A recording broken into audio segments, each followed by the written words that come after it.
नमस्कार, मैं हूं पूजा और आप देख रहे हैं NT24 न्यूज़।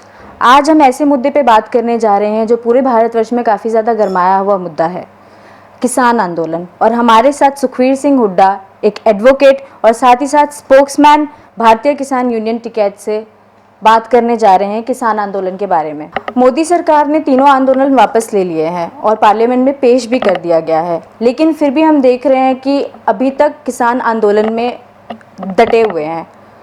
तो इस चीज़ का कारण क्या है? अभी तक भी किसान क्यों वापस घर नहीं जाना चाह रहे हैं?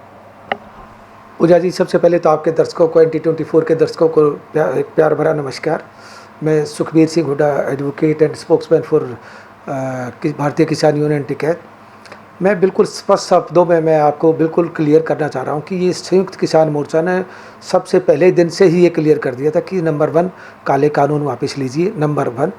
नंबर 2, आपको MSP के ऊपर हमें लिखित गारंटी दीजिए, इसके ऊपर कानून बनाइए। नंबर 3, जो पराली कानून है, जो पराली के ऊपर किसानों के ऊपर जो आपने सजा का प्रावधान बनाया उसको वापस लीजिए। इसके अलावा और जो 2-3 पेंडिंग्स बिल्स हैं जो अभी पार्लियामेंट में जब भी सरकार लेके आएगी तो उसके लिए आपने क्या करना है, एक कमेटी बनाइए और उनको एड्रेस कर दीजिए टाइम टू टाइम। उनको भी स्ट्रीमलाइन करके म्यूचुअल अंडरस्टैंडिंग से उनको भी पास करवाया जा सके। तो जहाँ तक ये कहना है कि भाई किसानों का उठ जाना, इसके ऊपर आपने बोल दिया टीवी पे आके कि हम ले लेंगे, ये किसान कोई इस काले कानून के लिए नहीं गए थे। किसान गए थे काले कानून के साथ, MSP के साथ, बिजली विधेयक के पास के प्रोटेस्ट में, इधर से आप पराली जलाने के उस पर प्रोटेस्ट पे गए थे। तो ऐसा नहीं है कि एक नहीं, ये इतने मुद्दे हैं कि आज के टाइम आपने एक कानून, आपने एक ऑर्डिनेंस लेके आए थे, वो आज आपने वापस ले लिए है।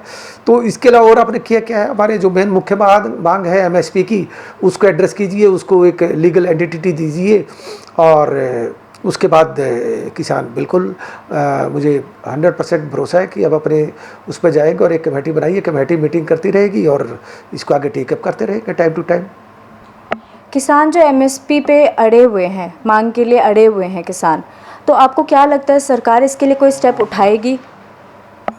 देखिए पूजा जी, स्टेप तो उठाना पड़ेगा क्योंकि जो माननीय प्रधानमंत्री मोदी जी हैं, ये उस कमेटी के 2011 से चेयरमैन थे जिन्होंने ये रिकमेंड किया था कि किसान को MSP दिया जाए। वही सारे जितने भी चीफ मिनिस्टर थे उसकी कमेटी के वही थे। आज उन्हीं की कोर्ट में जाना है, वही एडवोकेट भी वही है, जज भी वही है, सिर्फ अपील करने वाले हमारे जैसे किसान हैं। तो मोदी जी को तो इसमें कोई डाउट ही नहीं होना चाहिए, कोई 1% भी वो नहीं होना चाहिए क्योंकि ऑलरेडी वो इसके ऊपर इतना काम कर चुके हैं।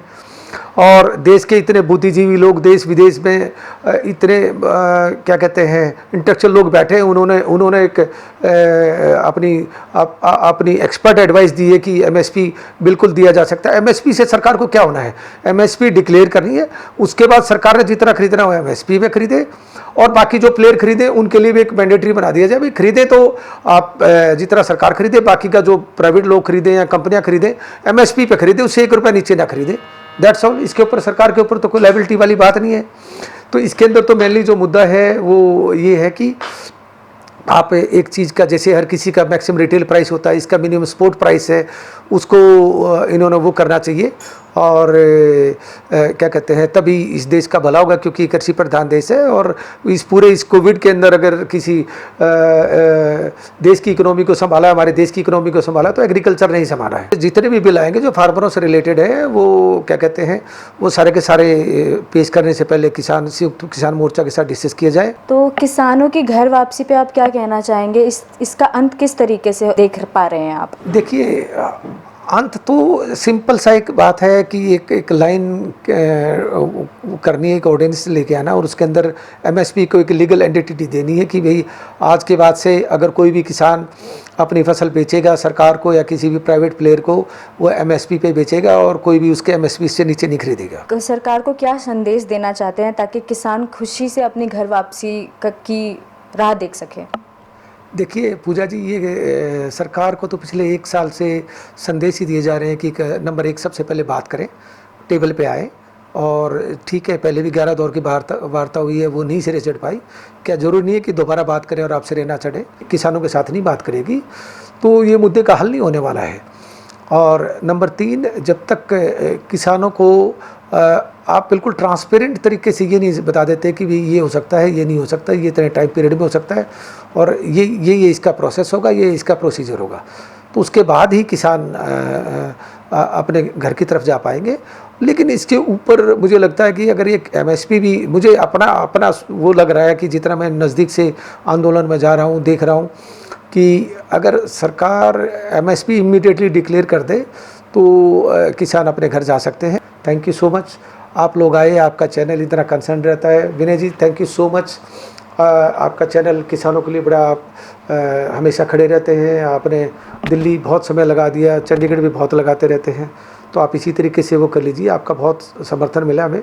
Thank you so much. तो ये थे हमारे साथ सुखवीर सिंह हुड्डा जी, जो एडवोकेट के साथ साथ भारतीय किसान यूनियन टिकैत के प्रवक्ता भी हैं। इनका सिंपल सा यही कहना है कि जिस तरीके से सरकार ने तीनों काले कानूनों को वापस ले लिया है, उसी तरीके से एमएसपी पे भी चर्चा की जाए, जिससे किसान खुशी खुशी अपने घर वापसी कर सकें। Thank you for watching NT24 News, the national Tele 24 News.